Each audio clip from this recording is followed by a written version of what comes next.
This is the first vehicle that's actually made you excited for electric vehicles? Drop a comment below. Um, and I've looked at Teslas and whatnot. Um, I always felt I'm the size of a linebacker. I always felt they were small. I looked at the crossover SUV thing they got. It felt like if you remember mini trucking back from like the 90s, like the Slams, like Ford Rangers, S10s, like the little mini trucks. I felt like I was sitting in a mini truck when I sat in that Tesla. Um, it was like a chopped down, lowered minivan. I need to add some, maybe put it on airbags and throw some neon lights below it. For $100 something thousand dollars, I was like, no, it just didn't resonate with me. Now, granted, I drive a diesel GMC that's lifted. um, a little bit different market I'm coming from, but I'd have a handful of other cars from, a 1956 Ford or 1950 truck, a Camaro ZL11LE for the track, BMW X5, what was it, M50i. Like, I got a whole bunch of cars I like for different reasons, but I never felt like any of the Tesla stuff really fit into what I was looking for. Even when I was looking for a small electric car to keep at my place in the city for short runs, I just never loved them. And I always said that over time, everyone else would start to catch up. It's like the Tiger Woods thing where, did Tiger Woods get shittier or did everyone catch up? And a lot of these OEMs, they were busy selling millions of cars. They weren't worried about electric vehicles. And, you know, truck or Ford sells more trucks in 1 year than I think like Tesla sells in all vehicles. So they're out there busy doing volume at their core business. They weren't going all in on electric vehicles. So it makes sense that Tesla would be number one. But now you're seeing that once these people start putting more effort into the electric game, you're seeing some cool stuff come out. The Rivian, that truck that just the first one just rolled off the line, looks pretty cool. Porsche and Audi got their electric car out, needs a little more range, but I like what I'm seeing. There's a lot of stuff coming out. Ford's got the Mustang out there now. You got the pickup truck that's coming. There's a lot of stuff coming to market because it's all right. Other OEMs are thinking, hey, we're going to spend some more time on this. So this is the first vehicle that, now granted, short of a Hummer H1, I didn't like the H2 or H3, and I usually didn't like the people that drove them. Maybe an H2 where someone like put a big ass lift kit on it and put some work into it. Yeah, I might like them. Most people driving H2s and H3s around here in the burbs, not my kind of people. But this is kind of cool for a Hummer rebadge. Not like what Nissan did to the Pathfinder, which, man, that was sad. This is kind of a nice parlay for Chevrolet to turn, GMC, to turn the Hummer brand into this electric vehicle. So a crab walk, cool feature. I mean, if it's turning radius, that's super cool. If it just crab walks, I don't really, I don't. When I see that, I just see more shit that's going to break later on that's got to get repaired. If it serves a really good function, such as like turn radius and stuff, especially if you're going camping or you're towing something, you're trying to get in the tight spots, I could see where that would be nice to have. Extract mode lifts approximately 6 inches. That's cool.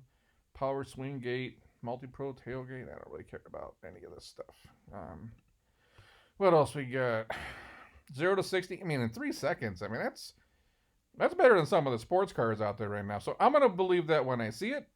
A lot of numbers out there right now, and electric vehicles. It's definitely, I believe it when you see it. If you can give me a Hummer-like off-road truck that's got a bed and a decent amount of cabin space that's going to go 0 to 60 in 3 seconds, that sounds pretty exciting. Infinity roof, I don't really care about. Super Cruise. A lot of people are into all that cruise stuff. I don't care. I don't mind driving. I like my hands on the wheel. Underbody camera's cool.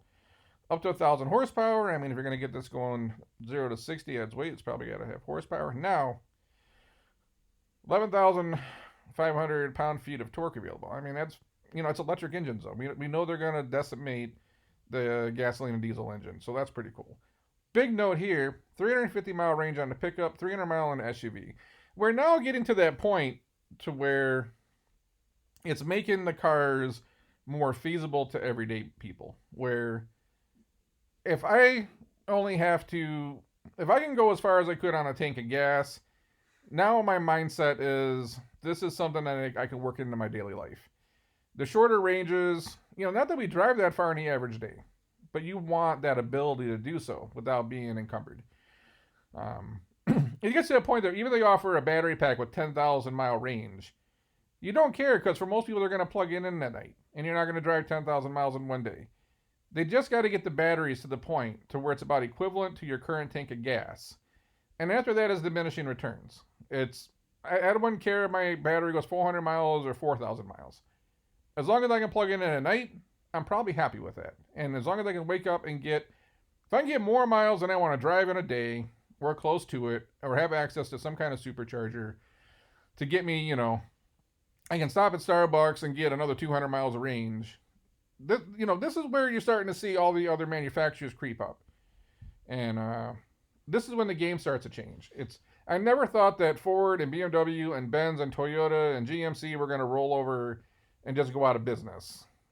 They have so much intellectual property and vehicle designs and so much more IP that goes into a car and truck that once they get the powertrains figured out, or they go buy somebody else that has a battery technology or a drivetrain, all they got to do is go drop it into the cars that America already loves, or trucks, or SUVs.